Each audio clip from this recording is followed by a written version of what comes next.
Hi, this is Onna, and this is Check It at the Round Table, where we discuss movies, books, music, and stuff. Today we are discussing Plus and Minus episode 9 peeps of the Taiwanese BL drama series. This episode was difficult because it's going to lead to episode 10. In this episode, Jing finds out from his father that his mother is dying.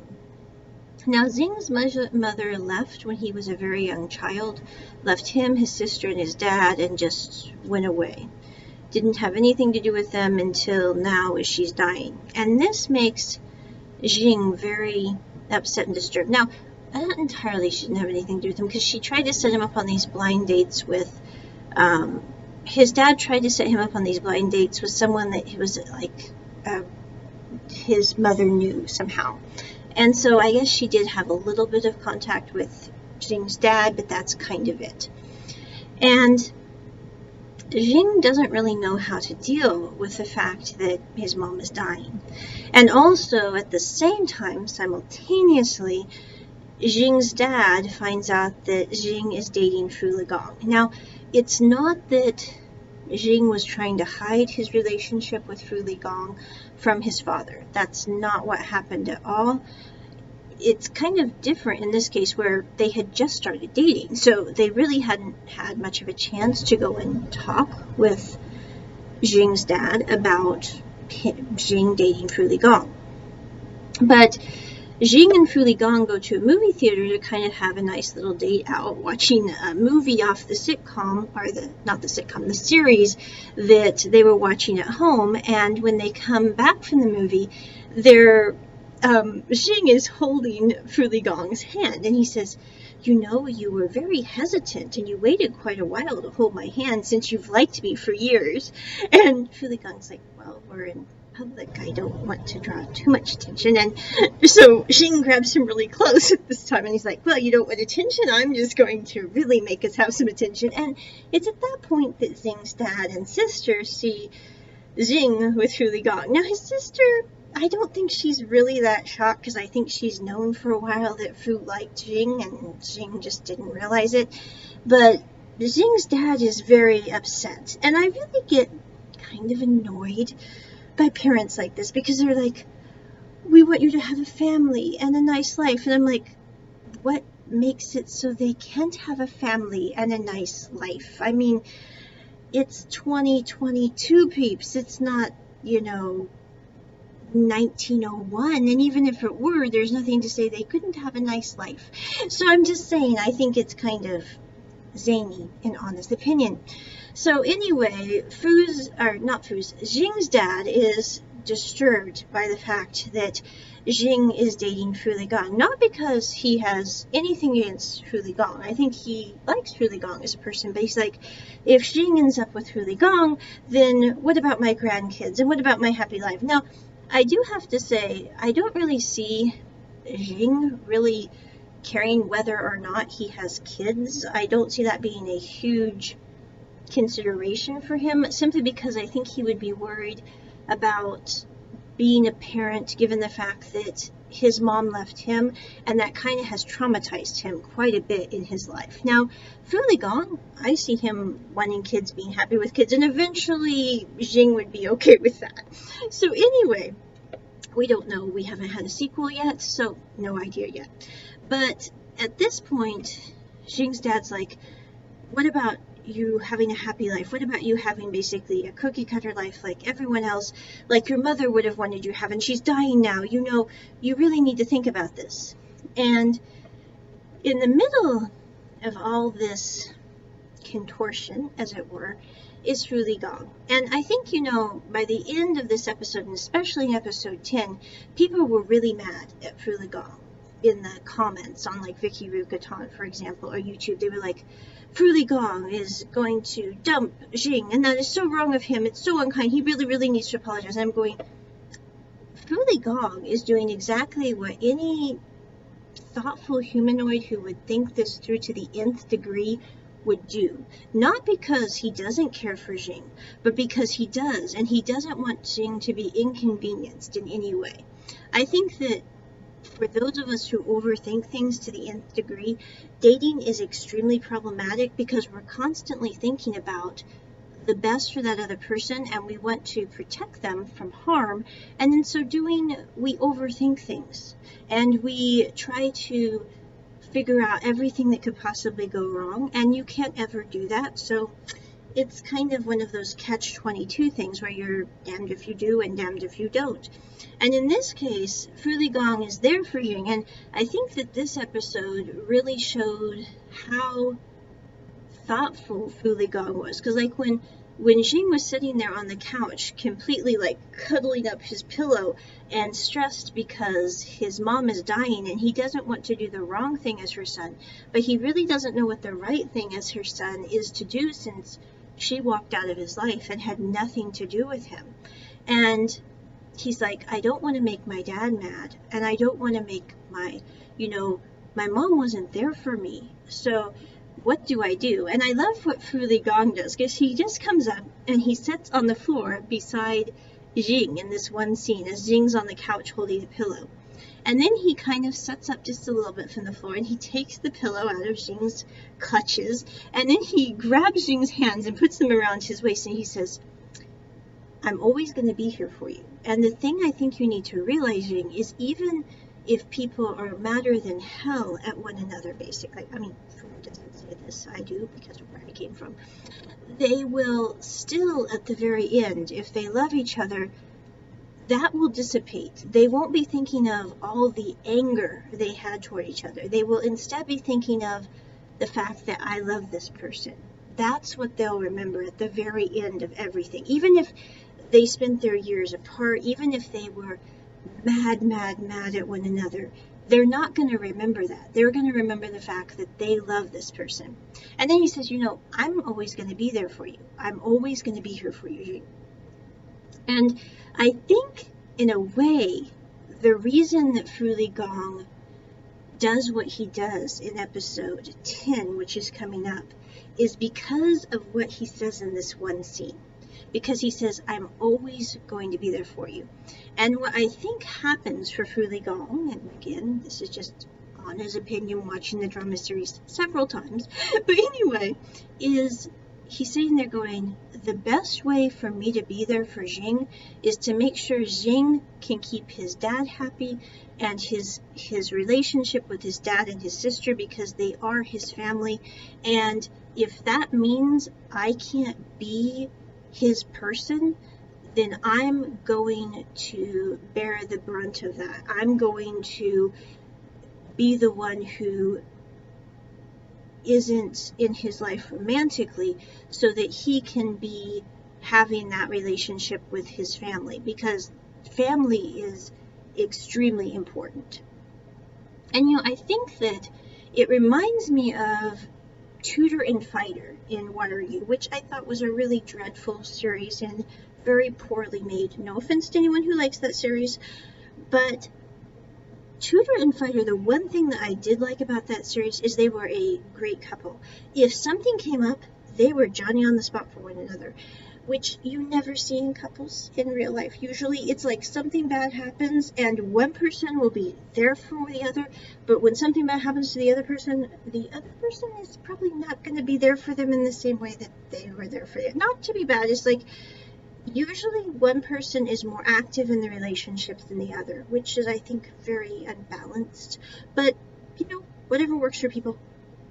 But with Tutor and Fighter, when Tutor broke up with Fighter, it wasn't because he hated Fighter. It was simply because he sat there and went, I can't cost Fighter his dad. I can't cost Fighter his chance at what people call a perfect life, because Fighter likes me. Ergo, I will bear the brunt of this. I will let Fighter be mad at me, and that way he can have a good life. But the thing that I think they aren't factoring in is that other person's good life might not be a good life if, for example, Tutor wasn't in Fighter's life. Because I think for Fighter, Tutor really helped him bring out the better qualities in him. I mean, Tutor, he had a very good sense of, this is right, this is wrong. And I think that moral compunction, if you will, really helped Fire be a better person too, because I think as a couple they were a very strong couple in the fact that they both had each other's backs, but they also both really worked at the relationship and worked to make the world a better place together rather than apart. In the same way, I think with Jing and with Fu Ligong, those two as a couple are better because, number one, they know each other's strengths and weaknesses. They know what makes each one of them tick. They've lived around one another for about 30 years. They're not going, I mean, I'm sure there could be surprises that pop up along the way, but for the most part, they're going to know where they stand with one another. Whereas if Fu ended up with someone else who he had met like on a blind date, regardless of whether that was a guy or a girl, I'm not talking about gender here, I'm just talking about in general, that person isn't going to know how Fu thinks, how Fu acts, how Fu relates to things like someone like Jing would know. And in the same way, Fu is going to know far more about Jing. Like if Jing is clutching his pillow, he's going to know Jing needs me to sit here with him. Jing needs me to let him put his arms around me and know I'm going to be here for him. That's what Jing needs right now. Whereas someone else might sit there and go, I don't know how to relate to this person. I don't know what they need. I don't know what to do. And that understanding cannot be overweighted, I don't think. It's kind of like in the same way why I think Bad Buddy was such a good show. I think it's kind of interesting that Bad Buddy came out in Thailand around the same time, 6 months before, Plus and Minus came out in Taiwan. I think it's kind of interesting in a way because both are about people who grew up together. Now in the one case they were enemies, quote quote, but not really. And in the other case they've been friends their whole life. But I think that that understanding is an interesting component in the relationships, both in Bad Buddy and in the case of Plus and Minus, where you have people who really get each other. And I'm not saying like you can't have people that really get each other who didn't know each other their whole life, because I've met some people that it's like you meet them, you talk to them, and it's like, I get them, we're on the same page, this makes sense. Not that they can't surprise you, but they're very straightforward. They don't really pull any punches, and you have a good camaraderie with them even though you don't know them for a very long time. But I will say that with Fu Ligong, I think that as he's trying to synthesize Jing's mother's death, he's sitting there going, we have so much going on right now. We have the fact that we're just starting a relationship. Both Jing and Fu, neither one have really dated. No offense, I don't really call their blind date fiascos really good examples or experience with dating. I don't mean that bad at all. It's just that really doesn't count much. So they're really just starting out, figuring out a relationship. And Fu's got to deal with the fact that Jing's family might not be open to Jing being with him. And what's that going to mean? And he's also got to deal with the fact that Jing's losing his mom, and that's causing him emotional turmoil. So you have at least 3 things going on at the same time, and Fu's like, what can I do to make this better? And Fu, I think, does a very human thing where he goes, you know what, I'm just going to try to, in episode 10, which is coming up, I'm going to take myself out of the equation, and that will make things better for everyone, which doesn't always work. You think that sometimes taking yourself out of a situation will make it better, but honestly, it may or may not. And in this case, I think it definitely didn't. But I don't think it's something that, people got really agitated at Fu in this series, and they were like, Fu needs to massively apologize. Fu is such a terrible person for doing this to Jing at this time. I'm going, Fu did exactly what most people would do if they were uber considerate of another human being, and they thought that that human being was not only going to lose their mom, who had just passed away, but also lose their dad because he couldn't accept the fact that Jing was in a same-sex couple relationship. So I don't blame Fu at all for what's coming up next. I think it's very sad because Jing doesn't stop to ask questions. I mean, I think the one thing that I think would have made this series a little better is Jing is not the sharpest tool in the shed. I don't mean that bad about Jing at all. I mean, he has some very likable qualities, and I think he was the perfect person for Fu, and Fu was the perfect person for Jing, because they really balanced out their strengths and weaknesses. But when the next episode comes up, Jing doesn't ask questions. And I think that in situations when it comes to relationships, when it comes to possibly leaving a person for good and not coming back, we really need to take time and sit there and go, why is this person doing this? Is there a reason that they are leaving? There must be some kind of reason. Sometimes it's a good reason. Sometimes it's a bad reason. But usually there is always a reason for behavior. And I think that Jing knew Fu. So he had to sit there and go, Fu isn't being honest with me, but what is going on here? But I think the other catalyst, which I'm bringing the wagon back, but there is a scene in episode 9 where Jing says, I just need some time by myself. That scene, I think, is another reason why Fu did what he did, because he felt like Jing was kind of cutting him off emotionally from the trauma that Jing was trying to deal with. And I don't think that Jing was trying to do something bad, but Fu was sitting there going, if Jing can't share with me his trauma that he's dealing with his mom, then how are we going to have a feasible relationship if he comes into big problems with his dad? And what if we have other problems that come up that just naturally occur in relationships as time progresses? How are we going to fight those issues if we can't face them together? And I think that's if people tend to isolate themselves with trauma, I think that it's understandable. It's not even wrong, because I know, like, for me personally, sometimes I need some downtime. And when I used to live with Bob, she always knew it was like, Gigi's or Anna's not mad.